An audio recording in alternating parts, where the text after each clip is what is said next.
Let's continue here tonight. The White House has announced on Friday that President Cyril Ramaphosa will meet with U.S. President Joe Biden in Washington on the 16th of September. The Russia-Ukraine conflict likely to be high on the agenda. The two leaders will also discuss cooperation on trade and investment infrastructure, climate change, energy, and health. Well, let's look at this meeting a little closer.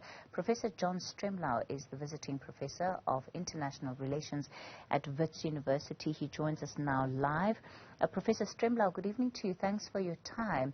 Firstly, the announcement around this meeting came much as a surprise when it was made on Friday. But do you think it's been a long time in the making? It has been a long time in the making, and I'm very, very pleased that it's going to proceed. The two countries are in political crises domestically, as we all know here, with the upcoming election that's going to be very closely fought. And in Joe Biden's case in the U.S., he barely won in 2020, even though he had a popular majority. And in 2024, it's going to be very tight again.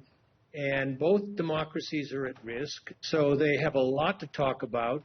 You've given the topics that are on the strategic dialogue, of which there are professionals who are working on those issues and indeed worked through those issues, even though Trump did not have the annual dialogues.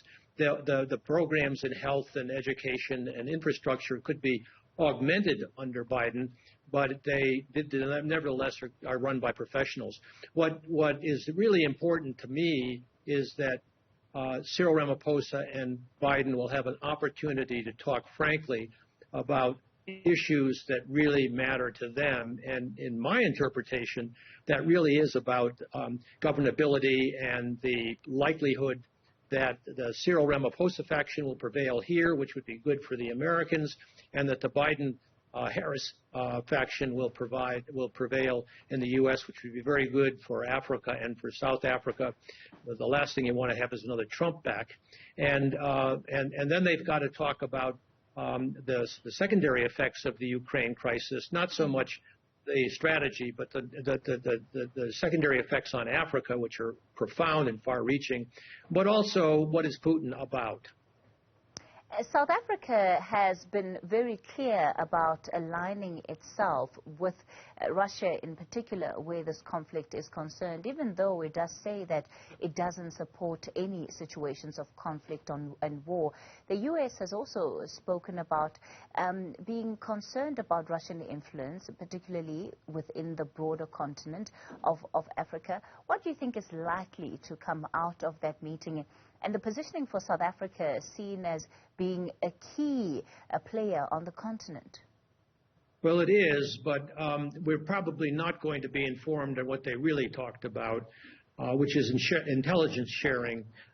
This reference that you make to the malign Russian activities in Africa Act 7311 that passed the House of Representatives a couple of months ago very, very easily, and is now languishing in the Senate. I know that the African ambassadors and indeed Minister Pandor was very outspoken about the desire to see this thing not go anywhere.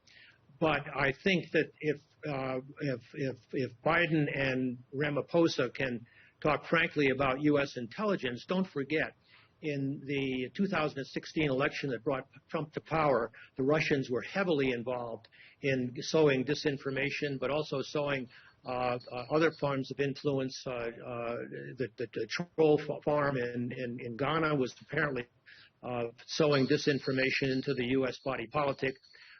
There's a lot of reports of such activities going on in support of African governments or opposed to African governments, depending upon what Russia sees as its interest. This is not a new phenomenon, obviously, but I think that the U.S. is more open about it, and it has been since the invasion of Ukraine. And I would hope that Cyril Ramaphosa would also get briefed by Bill Burns, who's head of the intelligence CIA, and on what he knows, because he was ambassador in Russia. because this is a matter of concern. But you don't talk about it openly, and I think that South Africa is walking a very fine line. Don't forget there's been a lot of press reports about Russian influence on the nuclear deal, which Cyril Ramaphosa, to his credit, has suspended because it was woefully expensive that Jacob Zuma had negotiated. And we don't know really what the true nature of these relationships are. But the fact that they're talking, and they're talking one-on-one in Washington, is a very encouraging sign. The association that Russia has with South Africa in the context of a Ramaphosa presidency goes beyond the president. It really has to do with his political home, the ANC. Do you think that part of this visit is a continuation of exerting pressure to at least get South Africa to come out a lot more overtly in terms of taking a stance when it comes to condemning Russia's invasion of Ukraine? Well, I'm not privy to the briefings. All I can say is that when the Deputy Secretary of State Wendy Sherman was here several months ago, and when Anthony Blinken, the Secretary of State, was meeting with Minister Pandor in August, there was a very careful speech, remarks that both sides tailored to make it plain that the invasion of Ukraine by Russia was not high on the U.S.-South Africa agenda. The U.S. and South Africa have many more important issues, frankly, about their domestic political crises to talk about and how they could help each other, and particularly as I said at the outset, the Ramaphosa faction here and the Biden-Harris faction in the states, or the party, the Democratic Party. I'm just speculating here, but you don't know what these gentlemen will talk about one-on-one. But I think it's extremely important for South Africa to feel out Biden on all these questions. And I think it's also important for Biden to feel out Ramaphosa, because don't forget, Biden has a huge constituency, a very mobilized constituency among African Americans. And by the way, this Malign Activities Act was put forward, I think, for largely domestic political reasons, frankly. But it's only to gather information. It was done by members of the Black Caucus, for heaven's sakes. They don't want anything untoward to happen to Africa. They're friends of Africa, unlike Trump, who condemned Africa as, well, unprintable terms. All right, John Stremlauweighs, let me thank you for your time.